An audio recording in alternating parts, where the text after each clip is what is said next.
एक साधु जी ने स्नान किया और पेड़ की ठंडी छांव में जाकर बैठ गए। उसी पेड़ पर एक चिड़िया थी और चिड़िया ऊपर बैठी है और आदमी नीचे बैठा है, तो स्वाभाविक है चिड़िया ने बाबा जी के मुंह पर गंदगी गिरा दी। मुंह गंदा, अभी नहा के आए और वो पेड़ की छांव में बैठी हो, चिड़िया ने मुंह गंदा कर दिया। अब बाबा जी ने तुरंत बड़े गुस्से में चिड़िया की तरफ देखा। वो महात्मा इतने तपस्वी थे कि उनकी दृष्टि पड़ते ही वो चिड़िया जलकर राख हो गई। संत को बड़ा अच्छा लगा, वाह, मैंने देखो जला दिया। तपस्याओं की शक्ति होती है। वो साधु बड़े तपस्वी हो गए और बड़े अब जरा चिड़िया जल गई ना तो अहंकार भी आ गया। ओ, मैं कम साधु थोड़ी हूँ, पावरफुल हूँ, देख लूंगा तो जल जाएगा। तभी वो गांव में भिक्षा लेने गए। साधु थे, खाने के लिए कुछ चाहिए तो भिक्षा मांगते थे। गए, भिक्षाम देही। अब वहां पर एक पतिव्रता नारी अपने पति के चरण दबा रही थी और उसी समय ये साधु बाबा आ गए और कह रहे हैं भिक्षाम देही।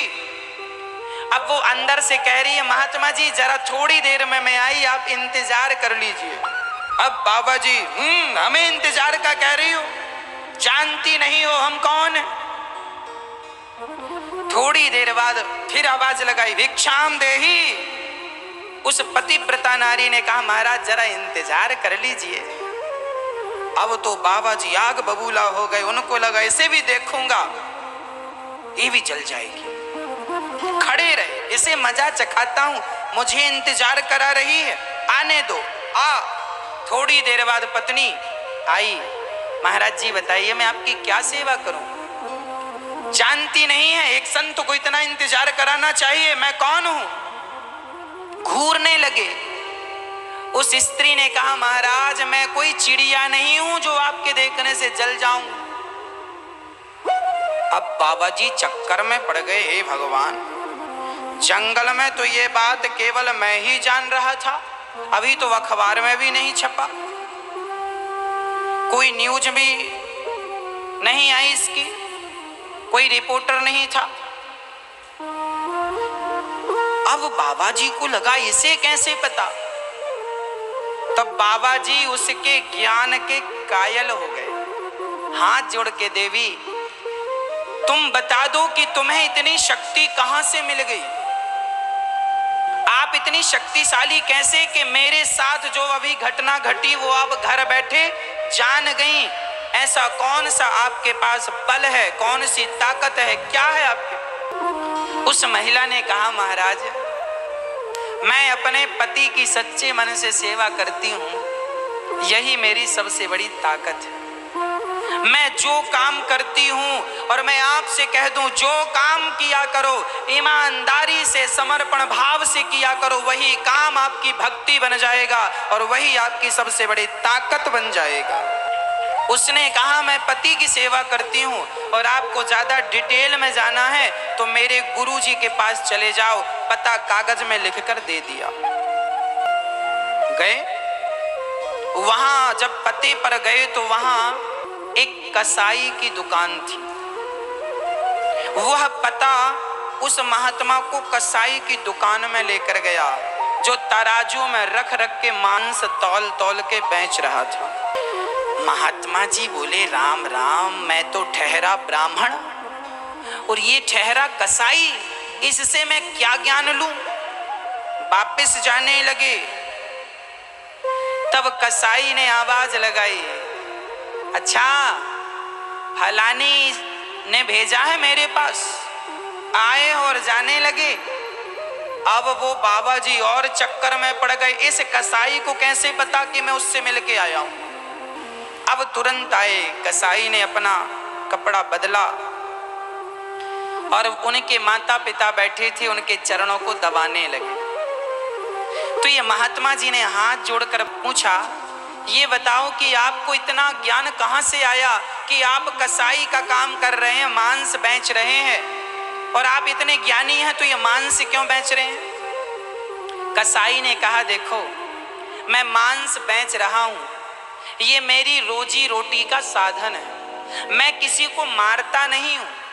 मेरे पुराने बाप दादों का काम था, मारते थे वो लोग, पर मैं किसी को मारता नहीं हूं। हाँ, मांस बाजार से खरीद कर लाता हूं और जीविका इसी से चलती है, चूंकि बाप दादों का काम है तो मांस बेच देता हूं, मैं काटता नहीं हूं, किसी को मारता नहीं हूं।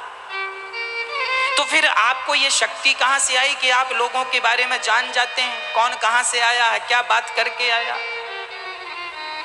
तो ले गया अपनी कुटिया में, देखा तो उसके बूढ़ी माता और बूढ़े पिता बिस्तर पर लेटे थे और दोनों की ये बहुत सेवा करते, दोनों बिस्तर पे ही मलमूत्र करते थे। माता पिता बूढ़े हो गए थे, 90-95 साल के, उठा नहीं जाता था। ये कसाई अपनी माँ को बड़ी पवित्रता से नहलाता, कपड़े पहनाता, मलमूत्र साफ करता, पिता का बड़ी श्रद्धा से करता। उसने कहा, मैंने ये जो कुछ जाना है ना, केवल माता पिता की सेवा के बल पर ये जाना है जो मैं आपको जना रहा। सच कहता हूं मेरी माँ, यदि इस दुनिया में सब कुछ जानना चाहते हो तो सेवा करने लग जाओ। सोई जाने देहि जेहि देहु जनाई, जानत तुम्हें हुई जाई। इसीलिए कहता हूं, जो अपने कसाई ने कहा मैं कसाई हूं पर हत्या नहीं करता, हाँ माँ बाप की सेवा करता हूं, माँ बाप के लिए मैं ये काम करता हूं। और माँ बाप जिस दिन मेरे शरीर छोड़कर चले जाएंगे तब मुझे तो पैसों की जरूरत नहीं पड़ेगी, तब मैं ये काम बंद करके मैं ईश्वर का चिंतन करने लग जाऊंगा। चिंतन करूंगा पर तुम्हारे जैसे पक्षी को जलाकर मारूंगा नहीं और अहंकार नहीं करूंगा कि मेरे पास किसी को भस्म करने की ताकत। मैं अपनी शक्ति का दुरुपयोग, अभी भी मेरे पास शक्ति है पर मैंने आज तक उसका दुरुपयोग नहीं किया। और ये शक्ति उस महिला को शक्ति मिली उसके पति की सेवा से, मुझे शक्ति मिली माता पिता की सेवा से। तुम भी किसी की सेवा करने लग जाओ, तुम्हें भी ईश्वर यही शक्ति प्रदान कर देगा।